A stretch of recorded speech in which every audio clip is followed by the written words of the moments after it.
तो इस वक्त हमारे साथ हम आपको सीधा लिए चलते हैं। क्रांति रेडकर वानखेड़े मौजूद हैं, जो कि समीर वानखेड़े जी की पत्नी है। समीर वानखेड़े के ऊपर हमने देखा कि आज नवाब मलिक एक बार फिर से सामने आए। उन्होंने ट्वीट किया एक बर्थ सर्टिफिकेट की, कहा कि वो समीर दाऊद वानखेड़े हैं, उनके धर्म को लेकर के तमाम बातें कही और भी कई खुलासे किए। तो इस वक्त उनकी पत्नी हमारे साथ हैं। अब मैम, सबसे पहले तो मैं उसी प्रश्न पर आना चाहता हूं जो चीज उन्होंने ट्वीट की। एक उन्होंने ट्वीट किया बर्थ सर्टिफिकेट और साथ में लिख दिया समीर दाऊद वानखेड़े, और उर्दू में भी लिख दिया कि अब आप खुद ही पहचान कीजिए हिंदू हैं कि मुस्लिम। देखिए, मैं ना ऑनेस्टली आपको बताऊं तो आई थिंक मैं अभी उनके साथ नहीं हूँ, मेरे फादर इन लॉ के साथ। मैं अभी बाहर हूँ, लेकिन ऑफ कोर्स मेरे फादर इन लॉ के पास सारे वो डॉक्यूमेंट्स हैं जहाँ पे उनके रिलीजन के पेपर्स हैं, उनकी कास्ट सर्टिफिकेट है, हर चीज फुल प्रूफ हमारे पास है। जो उन्होंने आई एम श्योर मीडिया को भी दिखाई है, अभी by now I think so उन्होंने दिखा दी होगी। तो क्या होता है ना, किसी के लिए भी एलिगेशन लगाना बहुत आसान होता है, और हर चीज के बीच में किसी भी चीज का खंडन करना, किसी भी चीज को रोकना, किसी भी चीज को किसी भी चीज के बीच में आना बहुत इजी हो जाता है। और वो इंसान क्या हो जाता है, फिर वो इंसान बिजी हो जाता है कोई भी दूसरे कामों में। तो ये ऐसा हो रहा है ना कि समीर जी को बहुत ही अपनी राह से भटकाया जा रहा है, उनको बाकी की चीजों में इतना बिजी कर दिया जा रहा है कि वो अपना काम ठीक से नहीं कर पा रहे। और ये बहुत ही सैडनिंग चीज है, बहुत ही दुख भरी बात है कि अगर आज की डेट में एक ऑनेस्ट ऑफिसर को अगर हमने काम नहीं करने दिया, तो आज की बात, ट्रस्ट मी, कोई भी ऑनेस्ट बनने की कोशिश नहीं करेगा और प्रयास नहीं करेगा, क्योंकि कोई भी यही सोचेगा ना, छोड़ो ना यार, ऑनेस्ट बन के क्या मिला। वो वानखेड़े एक था, उसको क्या मिला ऑनेस्ट होके? कुछ नहीं मिला, उसके भी पैर खींचे गए बेटा। और फिर क्या हो जाता है पता है, वो पिक्चरों में दिखाता है ना, वो वैसे ही हो जाता है सीन। तो मुझे ऐसा लगता है कि हमें एक अच्छा उदाहरण बनना चाहिए इस समाज के लिए, इस सोसाइटी के लिए। हमें एक अच्छा एग्जाम्पल बनना चाहिए कि आज एक समीर वानखेड़े खड़ा हो, सारे समीर वानखेड़े, हजारों समीर वानखेड़े, लाखों समीर वानखेड़े इस देश में आए। और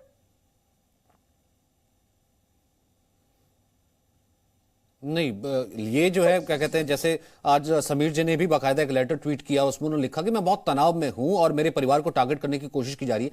मेरा सीधा सवाल आपसे ये है, अगर आप मुझे सुन पा रही हैं, क्योंकि सिग्नल की थोड़ी दिक्कत आ रही है, अगर आप मुझे सुन पा रही हैं क्रांति जी, क्यों समीर वानखेड़े और अब उनका परिवार, क्यों समीर वानखेड़े को ही टारगेट किया जा रहा है सरकार द्वारा या फिर नवाब मलिक द्वारा?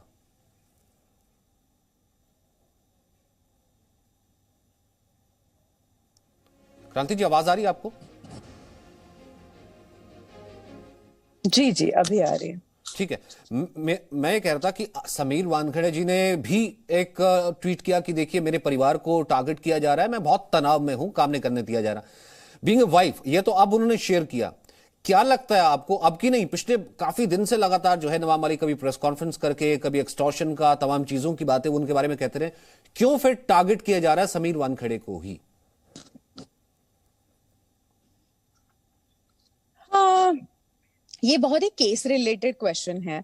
और मैंने पहले भी बोला था कि मुझे इन सारी चीजों में ज्यादा पढ़ना नहीं है, मुझे इन सारी चीजों के बारे में ज्यादा बात नहीं करना है, बिकॉज मैं कॉमन साधारण औरत हूँ, ये इंडस्ट्री से, इनके इंडस्ट्री से बिलोंग नहीं करती। लेकिन जितना एज कॉमन पर्सन मुझे ये समझ में आ रहा है कि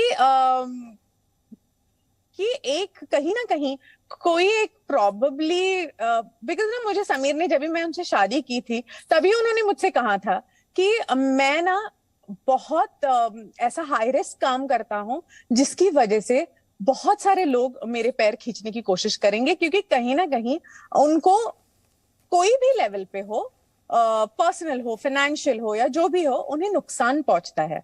तो अगर उन्हें कोई नुकसान पहुंचता है तो कोई ना कोई तो बदला लेगा ही। तो आप केयरफुल रहिए, उन्होंने मुझे डे वन पे कहा था।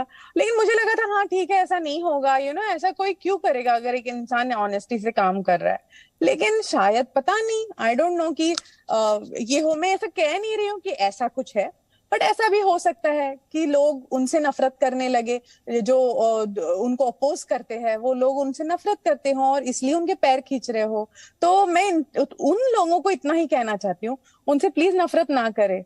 वो एक देश के लिए काम करे, उन्हें सिर्फ करने दे।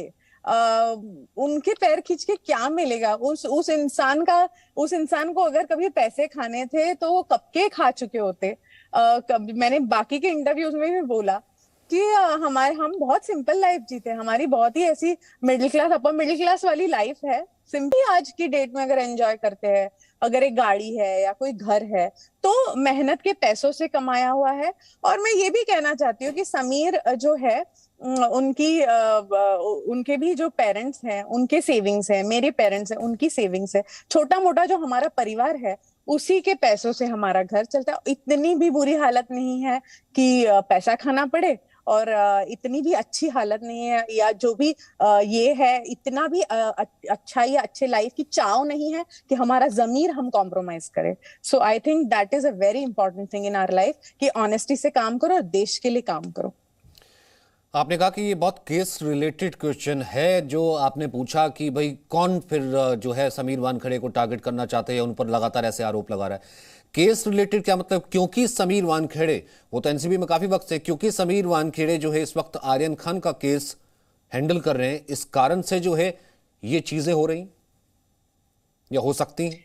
नहीं, मैं ऐसा नहीं कहना चाहती हूँ। मैं इस ऑनेस्टली इस बारे में नहीं कमेंट करना चाहती, क्योंकि ये पूरी चीजें अभी कोर्ट में है, पूरी चीजें सब जुडिस है।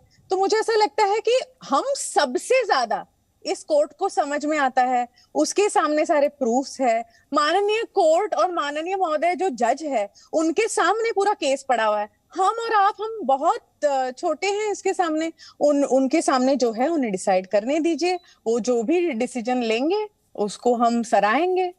तो आई डोंट थिंक कि मुझे इसमें कुछ भी बोलने की जरूरत है। जज है, बहुत बड़ा है, कोर्ट है बहुत बड़ा, इंडियन जुडिशरी सिस्टम जो है वो बहुत बड़ी है, वो ही डिसीजन ले इसके बारे में। तो समीर वानखेड़े का क्या? क्योंकि नवाब मलिक एक बार नहीं कई बार आपने कहा कि ऐसा कोई हमारे को पैसों की कमी नहीं है कि हम इस तरह के काम करें। वो रिपीटेडली कहते हैं कि ये एक्सटॉर्शन की बात चल रही है, ये केस भी एक्सटॉर्शन से रिलेटेड है जो कि वो कह रहे हैं। और एक इसमें गवाह है, वो भी अब सामने आ गया कि एफिडेविट लिख करके दे दिए, ये एक्सटॉर्शन की बात ही कर रहे हैं। और 8 करोड़ समीर वानखेड़े को मिले हैं। देखिए, ये भी एक चीज जो है ना, इसके ऊपर जब भी मैंने भी समीर जी से बात की थी तो समीर जी खुद कहते हैं अगर किसी को ऐसा लगता है,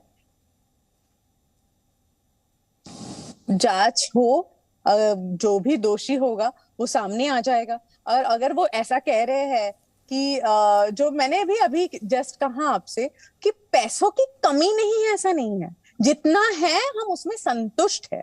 पैसों की कमी किसे नहीं रहती है? आज आपको भी होगी, हम सबको होगी।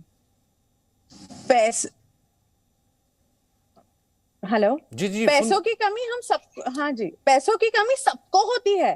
करोड़ोंपति जो भी होता है ना, उसको भी पैसों की कमी होती है। लेकिन आप उस तुम्हारी चाह का आप करते क्या हो, दैट इज इंपॉर्टेंट। और थैंकफुली समीर की इंटीग्रिटी, उसका कैरेक्टर ऐसा है कि उसने लाइफ में कभी किसी पैसों का ना टच किया। जो इंसान उसके सामने भी पैसों की बात करता है उसे भी वो अपने केबिन से निकाल बाहर करते हैं। तो मुझे ऐसा लगता है कि आज की डेट में ना, जितने लोग समीर वानखेड़े को जानते हैं पर्सनल लेवल पे, आई एम श्योर वो लोग अभी हंस रहे होंगे ये एलिगेशन सुन के, लेकिन दूध का दूध और पानी का पानी तो होके रहेगा। और हर जो सच्चाई है वो बाहर आके रहेगी। ये सच्चाई ज्यादा देर डूब के नहीं रहती है, दम तोड़ के बाहर निकल के आती है, और वो एक दिन बाहर निकल आएगी और सब पता चल जाएगा सबको।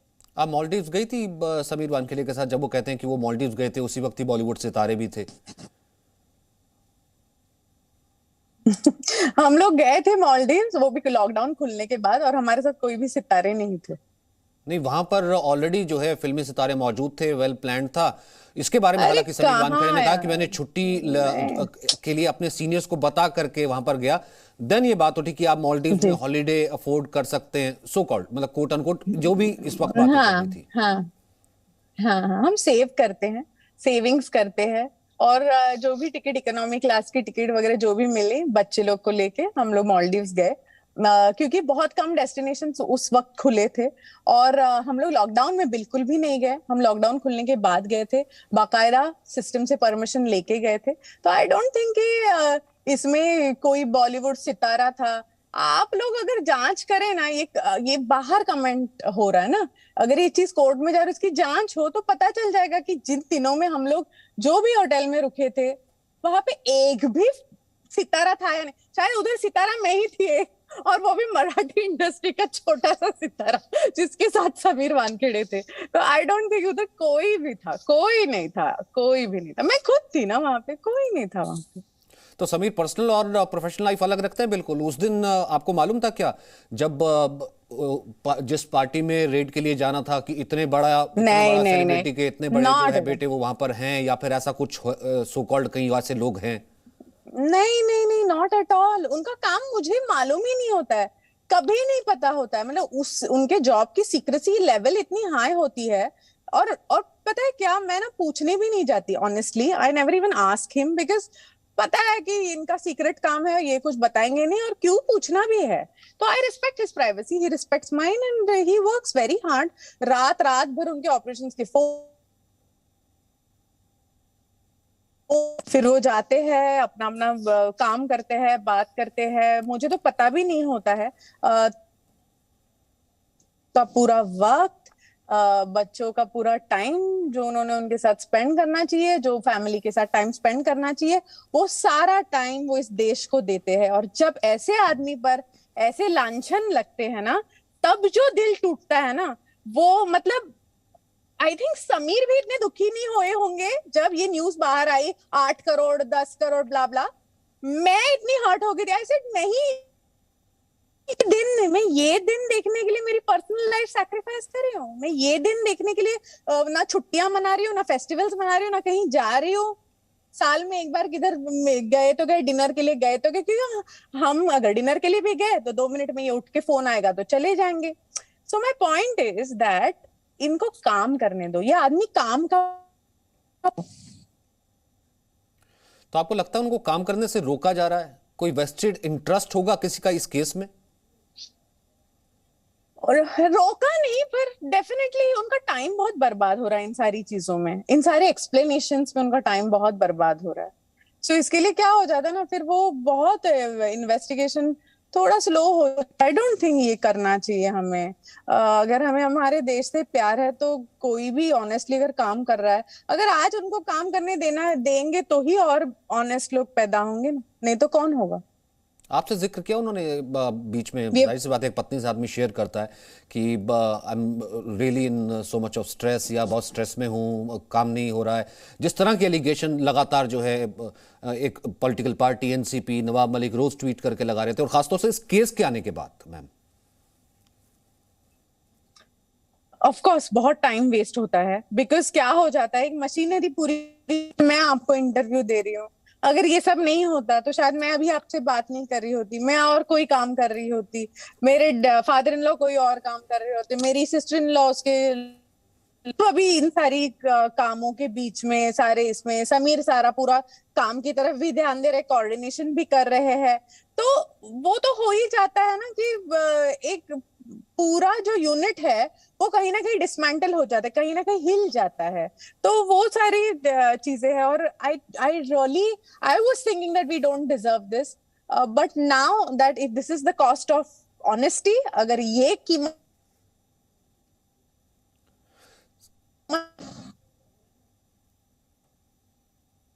और एक और चीज क्रांति, क्या समीर जी का मिलना जुलना है क्या बॉलीवुड सर्कल या पार्टीज में? वो आते जाते? नहीं नहीं नहीं, बिल्कुल नहीं। बॉलीवुड आप छोड़ दो, मेरे फ्रेंड्स को भी नहीं मिलते वो। मेरे खुद के फ्रेंड्स को जो फिल्म इंडस्ट्री में से हैं, उनसे भी नहीं मिलते। एक दो बार मैंने जब शादी की थी तब कोशिश की थी थोड़ी मिलने मिलाने की, जरा देख लो ना ये मेरे फ्रेंड्स है। तो उस भाई तू तेरा फ्रेंड सर्कल अलग रख, मुझे like it doesn't get along, because ये फ्रेटर्निटी ही अलग पड़ जाती है। तो he respects all of them, doesn't mix up or mingle with everybody. He's a very reserved person that way. बहुत रिजर्व्ड इंसान है। मैम इससे पहले भी जाहिर सी बात है वो ऑपरेशंस में तमाम तरीके की अपनी प्रोफेशनल चीज़ों में लगे रहे होंगे, लेकिन ये आर्यन और उनके साथियों का केस आने के बाद ही उन पर क्यों इल्जाम लगे? आपको आप इसे किस पर्सपेक्टिव में देखती है कि जब यहाँ पर एनसीबी बाकायदा एक प्रेस कॉन्फ्रेंस करती है, वो कहती है कि तो बाकायदा ये एक बॉलीवुड एक्सटॉर्शन से जुड़े हुए हैं या बॉलीवुड को ही तंग करने की साजिश है, हम आपको ये बताना चाहते हैं। ये एलिगेशंस इसी वक्त थी और इस केस के साथ ही क्यों शुरू हुई? मुझे ऐसा लगता है कि जब एक बड़ा सा तूफान आता है ना, तो आपको आपकी कश्ती भी आपको एक जब बड़ा तूफान आता है तो आपकी कश्ती भी बड़ी कर लेनी चाहिए। समीर जी हमारे छोटी ही कश्ती में सवार हो रहे थे और तूफान बड़े से बड़ा आता गया। तो आई थिंक सो अभी समीर जी ने अपनी कश्ती अभी बड़ी कर लेनी चाहिए, मजबूत कर लेनी चाहिए, अभी और कस के अच्छे से काम करना चाहिए। एंड मुझे ऐसा लगता है अभी इनको ना काम की तरफ ध्यान दे देना चाहिए और बाकी की चीजों तक चाहिए, क्योंकि कहीं ना कहीं वो अपना मेंटली अपने आप को उस है जो उन्होंने नहीं करना चाहिए और उन्होंने अपना काम सच्चाई से करना चाहिए। और मुझे आज की डेट में लोगों से भी यही दरखास्त है कि प्लीज उन्हें सपोर्ट करें और उनको अपना काम करने दे, ऑनेस्टली करने दे। नहीं ठीक है, बीइंग अ वाइफ मैं केस रिलेटेड प्रश्न तो आपसे नहीं पूछूंगा कि जैसे कहा गया कि वो एक पर्सनल डिटेक्टिव था, वो प्राइवेट डिटेक्टिव वो कहाँ से आ गया कि वो रेड का हिस्सा था, या कोई और हलफनामा जिसने दिया वो गवाह कैसे बन गया। उसमें भी 2-3 चीजें थी जिसको लेकर के पेच नजर आ रहे थे। पर अब आपको क्या लगता है? समीर वानखेड़े ने उस दिन कहा था कि मैं ड्रग्स माफिया के खिलाफ, ड्रग्स जगत के खिलाफ लड़ रहा हूं और इसके लिए मुझे किसी भी तरह की कुर्बानी देनी पड़ेगी तो मैं उसके लिए रेडी हूंगा और मुझे नहीं पता कि इसके पीछे कौन है। तो ये आपसे कभी उन्होंने शेयर किया कि वो ड्रग्स माफिया के खिलाफ लड़ाई लड़ रहे हैं और उनको टारगेट करने की कोशिश की जा रही है? डेफिनेटली यस, वो लड़ रहे हैं और आई थिंक सो हम सबको पता है कि उनकी जान के ऊपर कितनी बार हमले हो चुके हैं, कितने सारे नाइजीरियंस ड्रग पेडलर्स पकड़े गए हैं और ये सारे लोग खूंखार होते हैं। हम लोग एसी गाड़ियों में बैठ के आराम की जिंदगी जीते हैं और फिर हम लोगों को ऐसा लगता है कि मोबाइल हाथ में है तो चलो कुछ कमेंट कर देते हैं इस आदमी के ऊपर। अरे लेकिन जो आदमी और उसकी फौज जिस हिसाब से वो लोग लड़ रहे हैं इंटीरियर्स ऑफ स्लम, जहां पे नॉर्मल इंसान जाने की कोशिश भी नहीं करता ना सोचता है, उधर ये लोग बेधड़क पहुंच जाते हैं, इनकी झड़प हो जाती है लोगों के साथ। और ऐसे ऐसे ऑपरेशंस करने के बाद अगर कोई उनकी इंटीग्रिटी पे सवाल उठाता है ना तो सबसे ज्यादा चुभता है। तो डेफिनेटली यस, ड्रग माफिया के साथ वो लड़ रहे हैं और वो लड़ते रहें और इस देश को ड्रग फ्री बनाएं।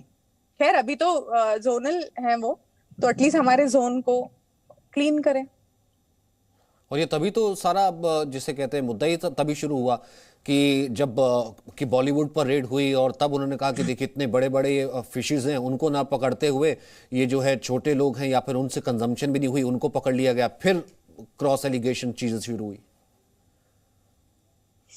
देखिए क्या है पता है क्या, आज की डेट में अगर 2 औरतें आती है ऑफिस में, देखिए ना मेरी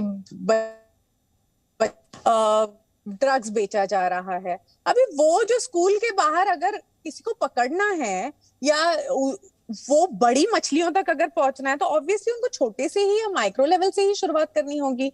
और सबसे इंपॉर्टेंट चीज ये है कि आज की डेट में ड्रग्स सो इजीली अवेलेबल है कि स्कूलों के बाहर आपको ड्रग्स अवेलेबल है।